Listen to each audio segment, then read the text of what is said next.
Yeah. Walks on air, walks on air, walks on air. Welcome to the 8th episode of Walks on Air, starring Chidubem, Okechukwu, and Akim-Maria. Hello. Discussing money this time. Yes. Nwokes. How you doing? I'm good. Nice Very one. nice Thursday evening. Oh, wonderful. This is gonna be broadcast on Sunday, but y'all need to know that it's Thursdays we get in. It's early. Yeah, very early with it, aren't we now? So money, I heard you say, Nwokes. I didn't say Monday. Money. Yeah, I said money. So Discussing money, definitely, yeah. Nigerian money. Do we go straight to what the definition of money is, or do we talk about Nigerian currency, or go straight to the Nigerian currency straight away? I think we should go into let's go into the Nigerian currency first, and then if need be, we can discuss like relative understandings of money if they apply to our perceptions of Nigerian money. Sounds good. For now, start with Nigerian currency, yeah. Okay. So what do we know about the current state of the Nigerian currency?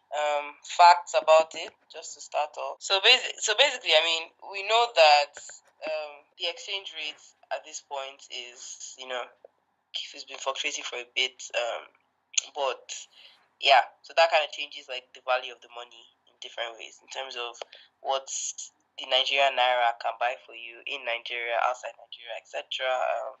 Needless to say, notably converting to pounds and dollars has been very different, fluctuating a lot. That seems to be the popular exchange that people always look out for. So, and we should probably discuss why as well. Like, why do we always compare it to the dollar or the pound, especially?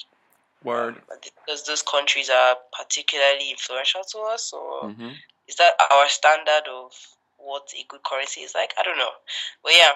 Yeah. If you compare it to either of those two countries, we always find that the fluctuations are always out in the news. Like, the naira to dollar is now this and it's now that and it's now that. Yeah, it drives people crazy essentially. But yeah, it's changed. It's in many ways changed the value of the naira in so many ways. Not just the value practically in terms of what it can actually buy you, but also it's changed people's perceptions of what the naira is and how strong it is and how prestigious it is to have the naira. And I think that has been the greatest change that it's made, and in some ways negative, because obviously we want to stand as a proud country and we want to sit on the international sphere and feel that we are as important as any other country, regardless of what our currency says at the time.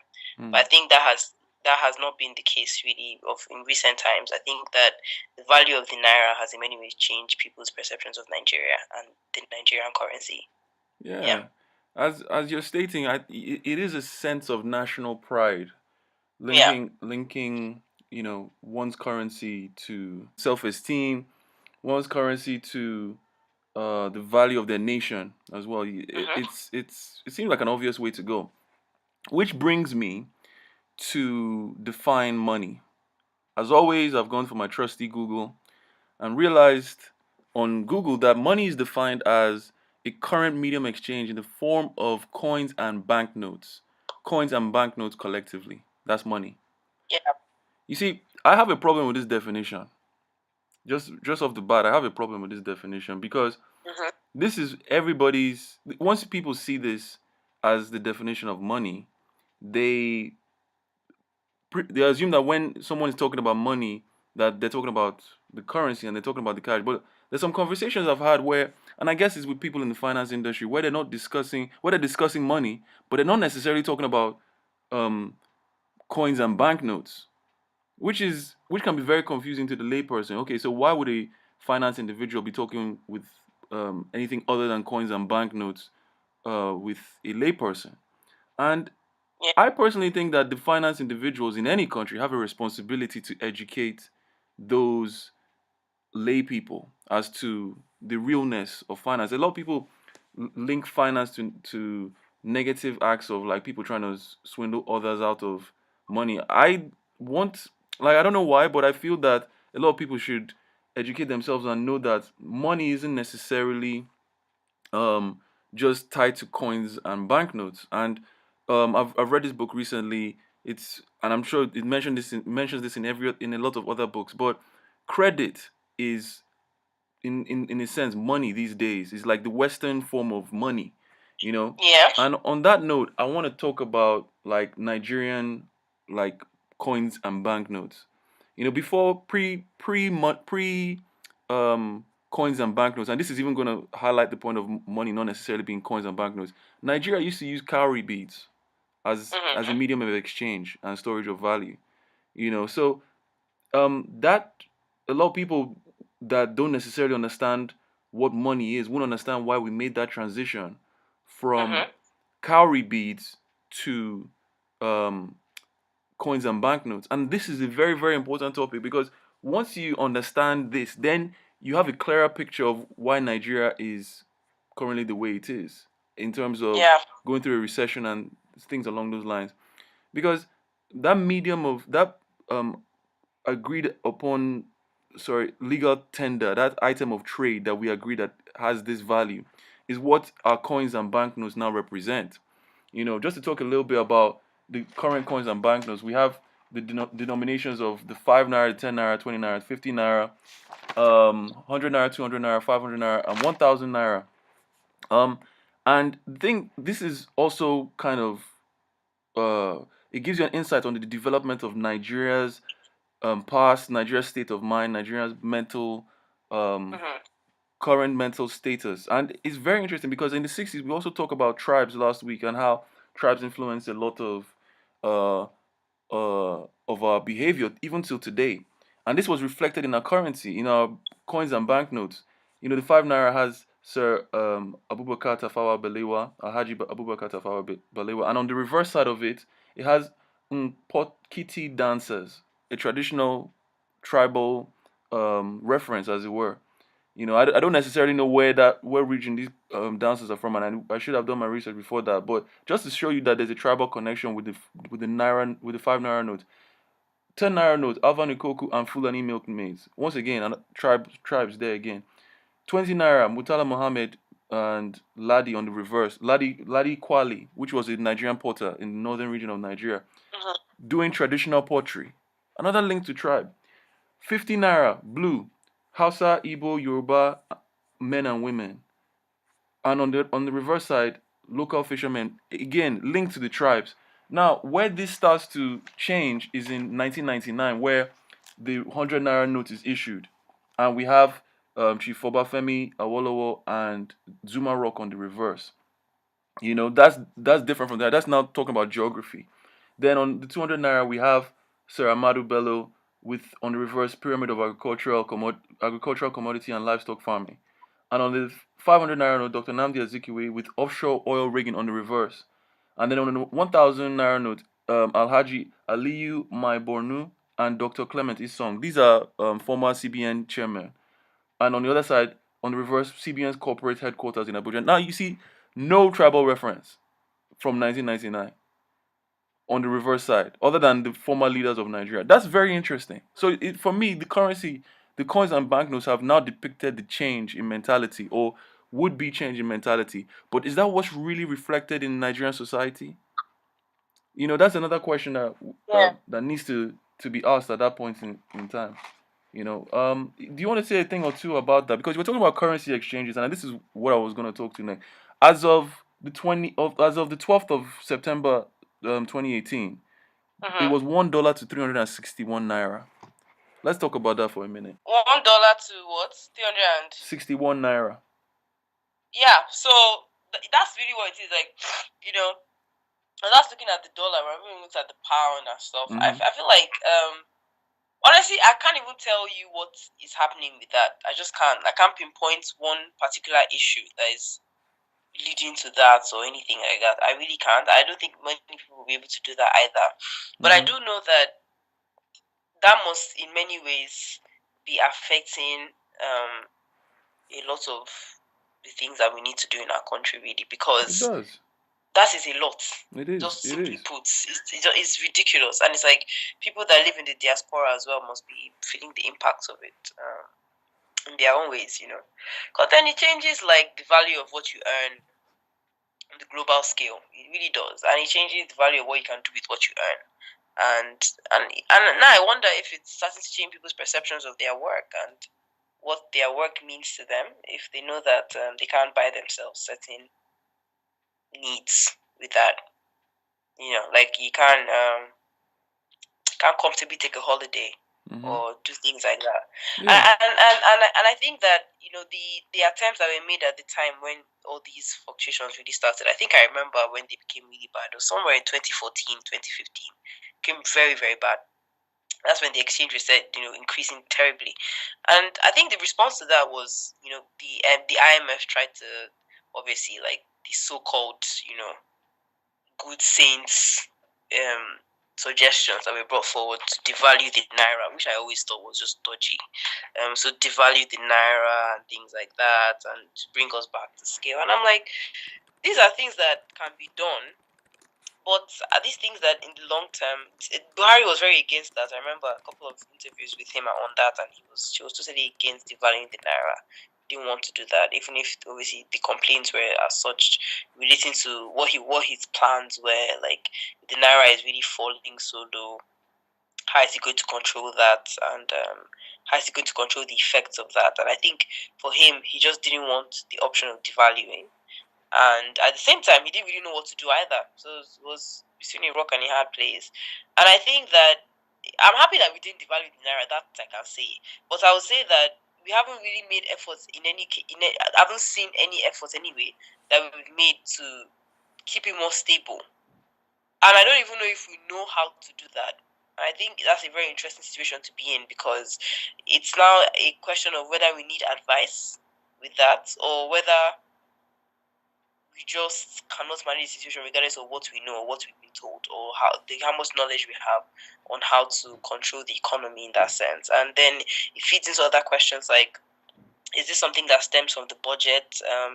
Is this the way the budget has been set up? Is this to do with like the exports? Is this to do what exactly, like what mechanism in the economy right now is affecting it so badly? Like how do we start it? How do we pinpoint it? And for moving forward as well, like how do we become better so that in the future we don't face even worse depressions in our economy? I completely understand your frustration, and it's not necessarily just frustration, because it's a lot of it's a very similar feeling that a lot of Nigerians share. I remember when the dollar was actually the naira was actually doing much better against the dollar a while ago, and then all of a sudden it starts to really drop in value. It looks a lot better now than it was before, because I think it even reached like a peak of maybe about 500 naira to $1, if I'm not mistaken. Yeah, And definitely did, or thereabouts. yeah, No, so maybe not exactly when you actually look at what you can actually purchase, and they link it to what they call your purchasing ability. When you can see what you can purchase on the global purchasing market, power. yeah, purchasing power for the technical term. So when you link what you can purchase with your naira on the global market, you start to be a bit disappointed or a bit disheartened. And what this is that purchasing ability is the number of your currency that you can use to purchase a good, as well as the value that is put into that good as well. So you're weighing it up against the quality or value against the number to kind of get your exchange rate. So effectively, what that means is that $1, there's more value inside of a dollar than there is in the value of one naira.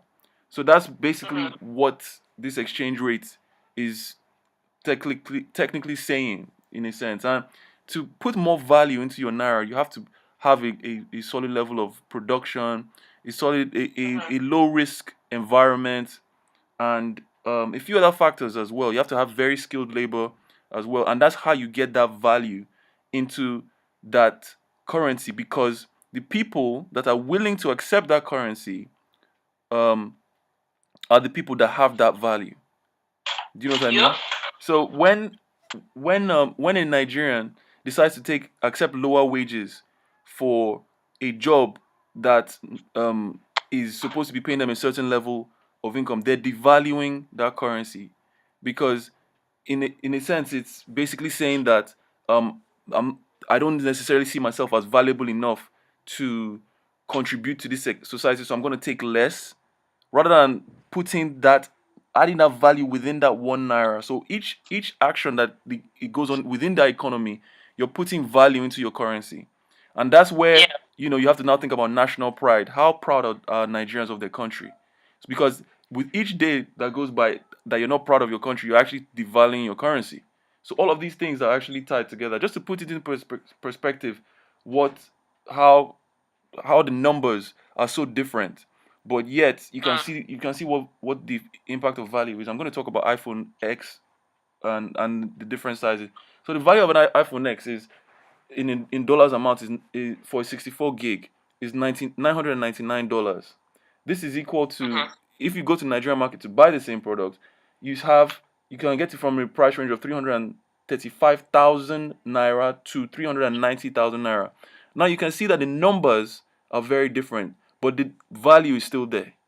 Do you know what I'm saying? So in Nigeria, if you actually put that as 999 naira, you are basically taking a lot of value out of it. But the numbers are equal to the numbers of dollars. So you can see where that value aspect comes in. You can see what that value difference is compared to the iPhone that I was talking about earlier. So that's basically what it is. It's how we value ourselves. We affect our currency. If we don't feel we're competitive enough, we're devaluing our currency. If we don't feel proud of Nigeria, we're devaluing our currency. If we basically have a deal done and we don't commit to that deal, then we now prove that we're risky individuals to do business with. We devalue our currency, and this, and amongst other factors, has accounted for the divergence of currencies. As we talked about earlier, in 1973, when Nigeria adopted the naira, um, the value of the naira was valued at 2 naira to £1. Um, this is the official figure that I got from out there. So you can see that close proximity, and it's over the years of not necessarily valuing the currency, valuing Nigeria, of being a risky investment that has caused that divergence of the currency, what we see today. And that's just the aspect of the currency I wanted to talk about. Going to a wider picture of the GDP, which is basically what Nigeria is producing as a country together. And we'll talk about exports in a sec. But in 2014, Nigeria, which is Nigeria's in numerically speaking best performance ever, Nigeria had a GDP of 568 billion US dollars, and we had, because of our recession, our most recent figures of GDP is $405 billion. You can see that's at least 160 $160 billion difference. That's ridiculous. I know. That's a real drop. That's something. So I think it definitely is. I think it's just a case where not much can be done except there's more information given, and I think we just need to find that information. Information, not just for me and you, but for everybody out there, for every single person. The lay people, the educated people. More information is what we need, because the more information you acquire, especially in this area, the more valuable you become. The more value you give to the currency, the more quality your product becomes, the more quality your service becomes. So it's down to the individual's actions that determine our currency. Of course, the Americans are not going to stop and let us catch up. So it's very possible that this gap might even be there for a while. But there's some fundamental things that we can change now to close this gap. I don't necessarily know what they are. The leaders need to figure them out. But the more people feel that they can invest in Nigeria, the more this gap closes.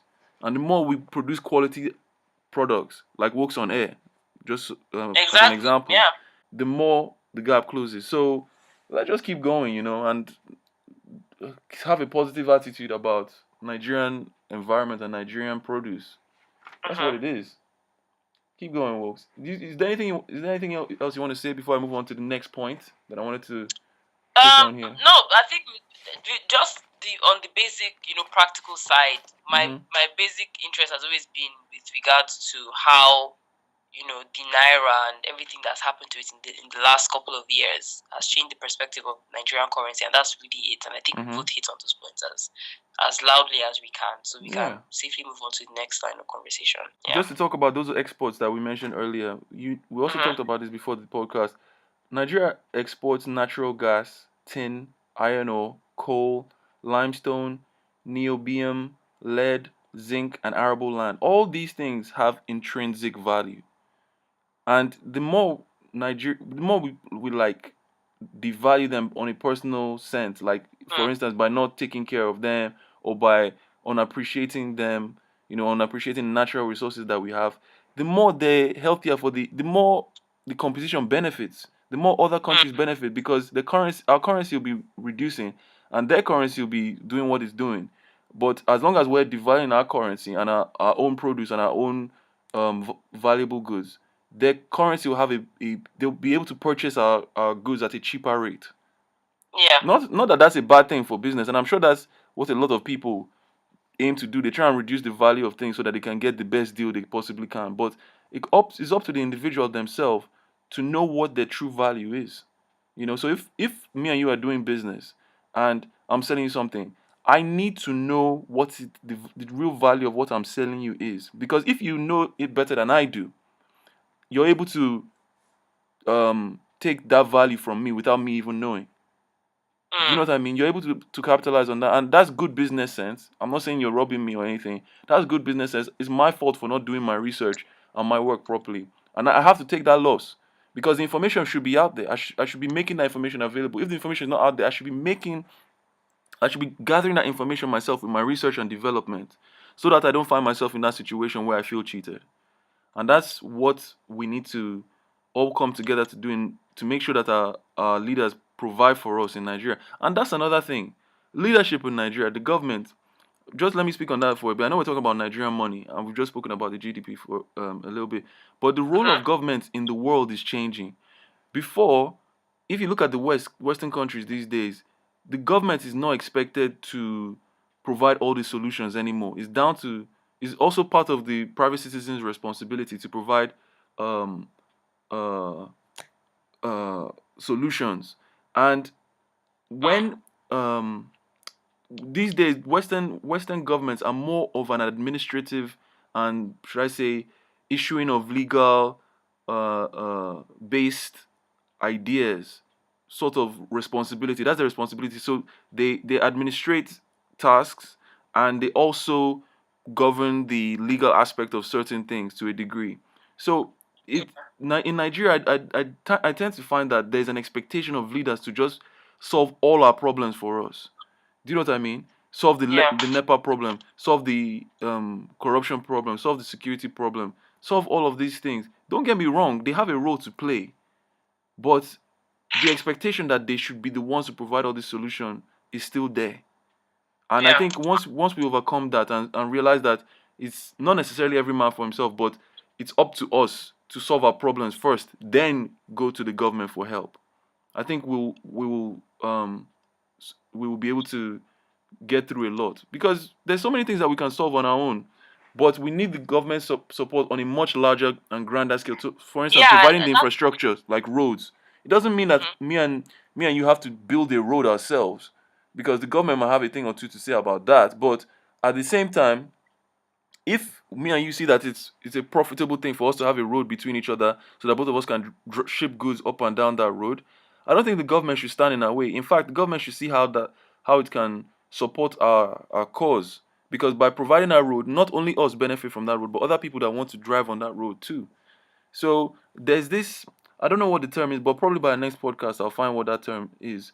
But it's like pushing on that responsibility to the government, which is not necessarily the way it should be, and this is affecting our currency, affecting our value because it makes us less competitive. It definitely does. Yeah, I think in many ways there's also problems with this. I think that on one hand, there's just there's the whole situation with not being able to make moves really without the permission of the government, because we do know that many private individuals have tried to do things like even within my state, Anambra State, like you have people coming out and trying to like sort out the roads, but then the governor doesn't want to let it be.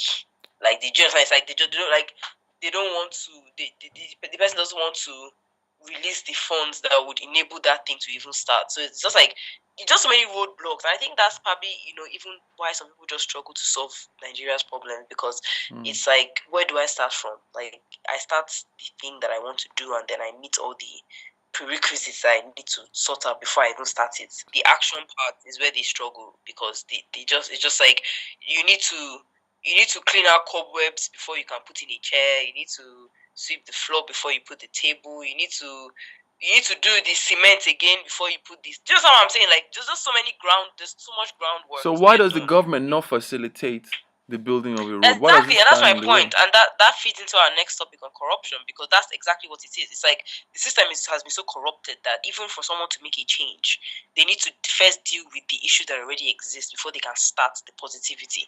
So it's like you have an idea, you want to do something, you want to better this area. Like you say, okay, like I'm not going to solve all Nigeria's problems. So let me take one problem and let me solve the issue of bad roads, and I just want to go and sort out all the roads in Abuja, for example. And then you get there and you find out that like the person that is meant to sort out the road to begin with doesn't even want to do it, because I guess let's say like the budget allowance for that kind of thing, right? Maybe the Minister of Works, you go to the ministry and you're like, this is what I want to get done, and I just need you to sign this document, etc., etc. And they don't want to sign that document because they're like, you know what, like we know you will do something great, but we don't want you to do it because we'd rather use the money for something else, or we won't let you do it because we don't your what you want to do conflicts with what we want to do. Do you understand what I'm saying? So it's like, interesting. Then how do you proceed? All right, you keep meeting these roadblocks. How do you then proceed? Because the fact is, you do need help to proceed. No matter who you are, really, like you still need the country to work. You know how to work the country. That makes sense. So it's like anything that you need to do, you still need to be able to do it. So I think that's the issue that people face. People that have good intentions, they just meet so many roadblocks on the way, and they just don't know how to proceed. And I think that's very sad, because that's really what the situation is. I'm looking forward to the next podcast. Then that sounds like a wrap on this podcast. Yep. And if anybody is interested in any of the links that were discussed, Naira Notes, Naira Notes, what Nigeria exports, I'm going to place the link in the description. If you like this podcast, please click the like button. If you loved it, please subscribe. There's a notification bell to get notifications for when we publish these podcasts. And it's been wonderful to have you as listeners. Thank you for listening. Please also comment or your thoughts on the situation in regards to Nigerian Money, and let us know your thoughts on the podcast. Give us some feedback. We'll definitely respond to them in the podcast, and we look forward to having you as listeners next time. That's it from me, Nwokes. That's a wrap for me. I think this was This is a very good podcast. I'm very happy, actually. Very straight to the point. Good to hear. Good to hear. Yeah. All the best, listeners. Take care. Take care. Bye. Have a lovely day.